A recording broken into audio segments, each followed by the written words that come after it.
Okay, for lecture 3, part 2, we are going to be talking about rational exponents. Okay, so last time we went over integer exponents. Just a quick reminder, what are integers? Well, integers are the whole numbers, and they're negatives.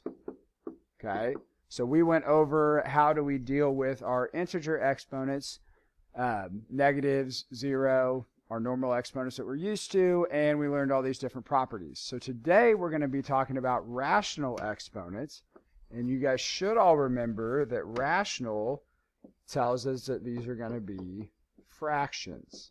So we are going to have fractions in our exponents. Okay, we did these last year, did it right before Christmas, so it should be a review, but hopefully this refresher will help you guys out.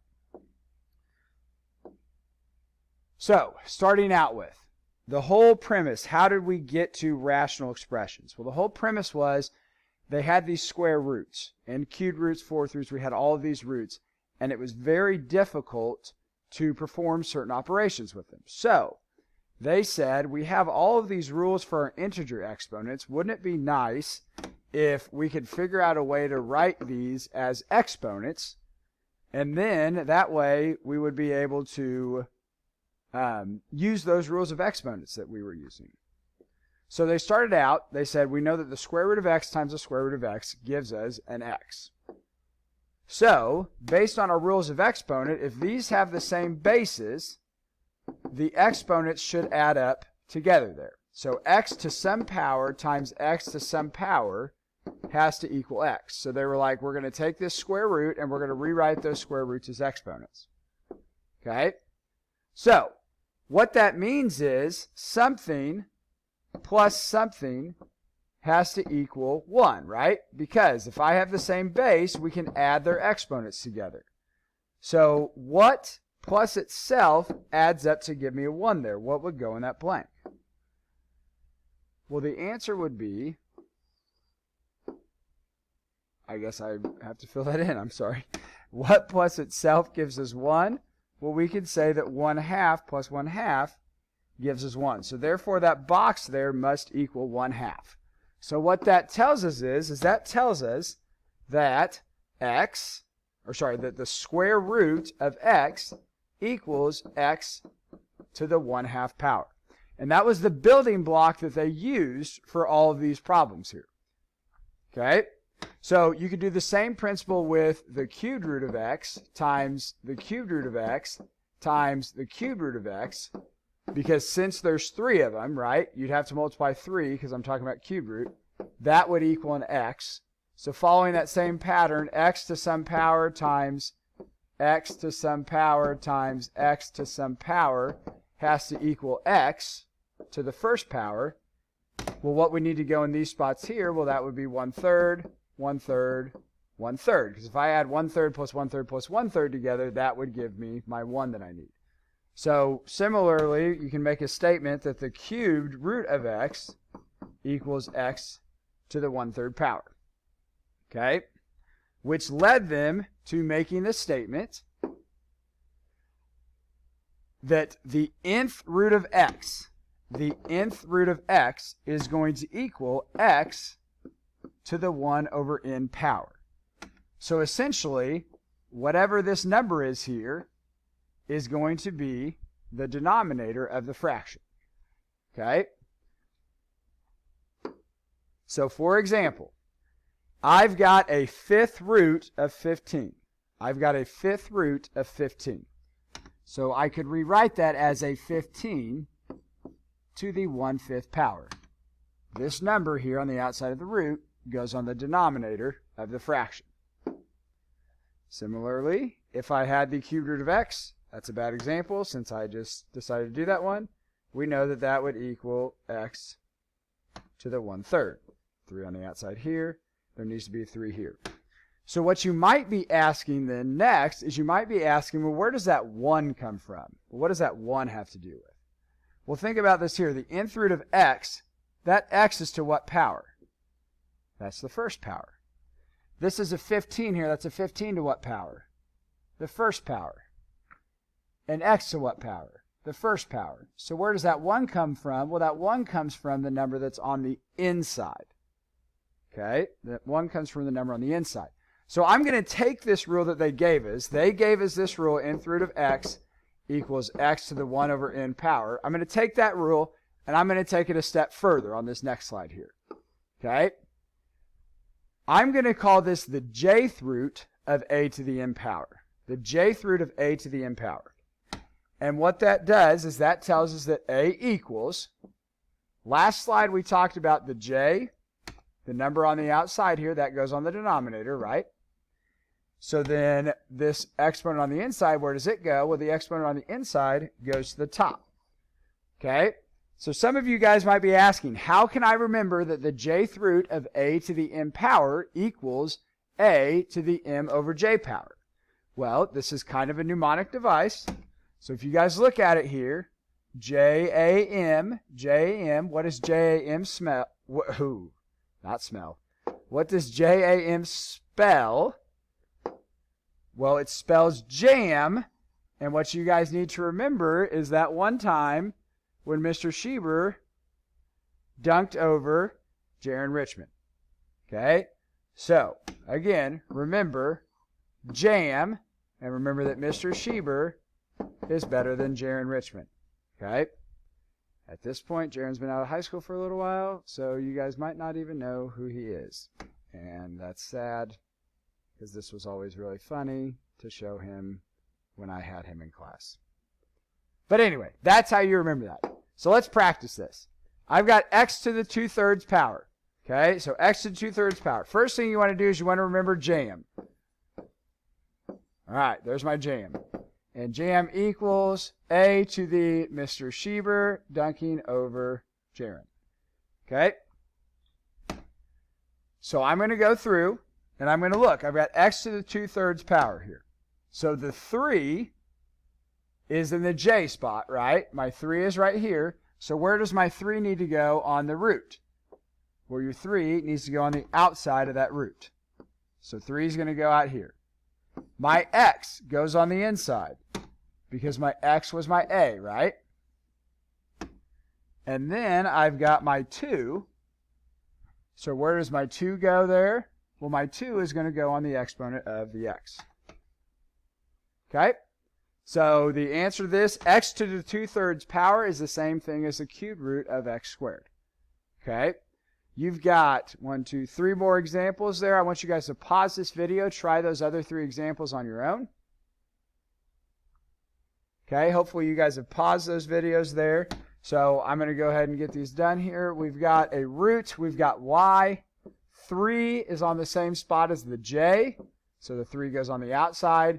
4 is in the same spot as the m, so that's going to go up here with the y.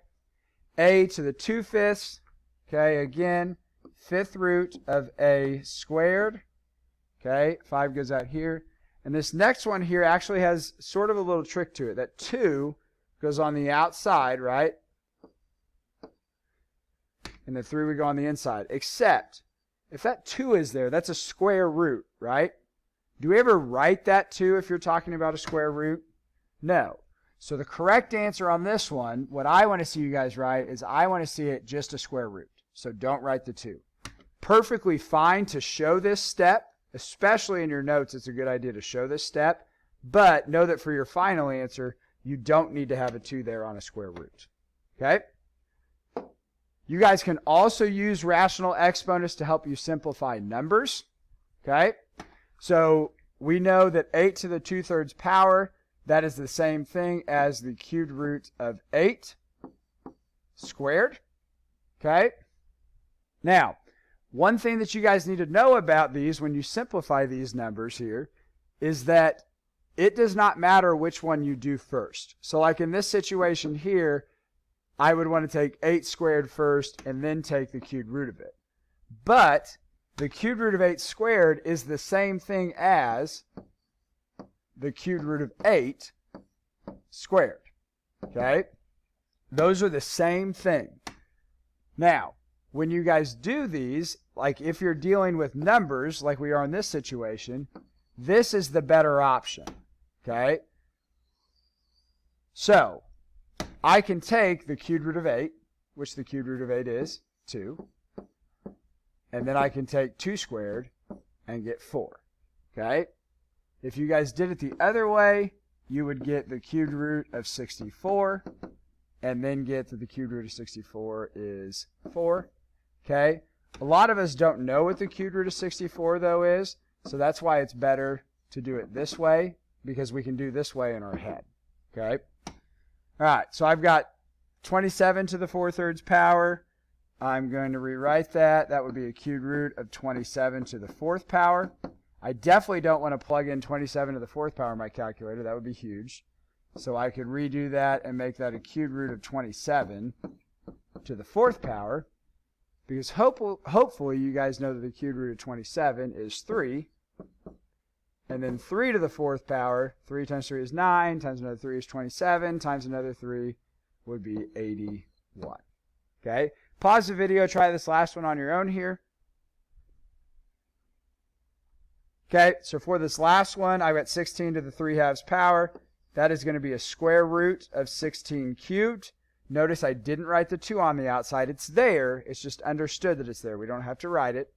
Okay, again, I don't want to do 16 cubed. That would be difficult, but I could take the square root of 16 cubed, which the square root of 16 cubed is 4 cubed. 4 times 4 is 16, and 16 times 4 would be 24 and 40, which gives me 64.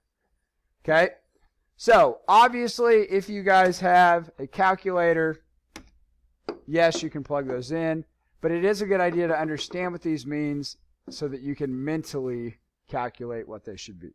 Okay, the last thing we're going to go over in this video, I know we've done a lot of just practicing. I want you guys to remember jam, but there is one little trick.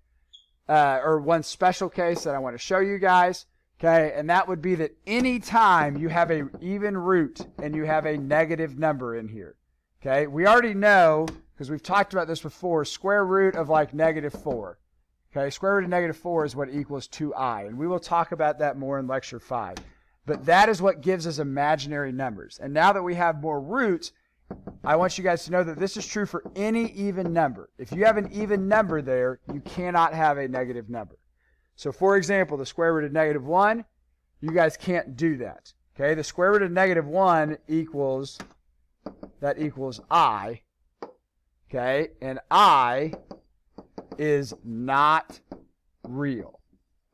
Okay, it is not a real number. Now, with that being said, though, there is something else that we should know for a fact about these radicals. Okay? If you guys take the nth root of a to the n power, and n is an odd number, your answer is just going to be a. But if n is even in that situation, it's actually going to give you the absolute value of a. And what I mean by that is, if I have the 5th root of -7 to the 5th power, okay, that is going to equal -7. Okay, a lot of you guys will look at this and say, okay, my 5 cancels with my 5 there, so we're good. Okay, so that cancels, Okay, you get -7. That makes sense. However, when you deal with the next one, you've got your 8s. You cannot cancel your 8s there. Okay, you can't just cancel your 8s. When you do this one, that actually gives you the absolute value of 7. That actually gives you the absolute value of 7, which tells me that my answer would be 7. And this is important, and it's important for one reason. You guys should be saying, aha, Dr. Delaware popped in. That tells you that you guys have another way to define the absolute value of x. Okay? We went over in your lecture 1 notes, I believe, your lecture 1 notes, they went over that you can define the absolute value of x in 2 ways. There's 2 different ways to do it. Now you have a third way that you can define the absolute value of x. That is potentially going to be a test question, and the test question will read, what are the 2 ways that you can define an absolute value of x? Well, you guys have 3, so it'll be a good idea for you guys to pick 2 of those ideas. And I would pick this one because that's a pretty easy way to define it. Okay? But you have 2 different ways that you can define the absolute value of x. And I'll talk to you guys more about that when we get to our review time.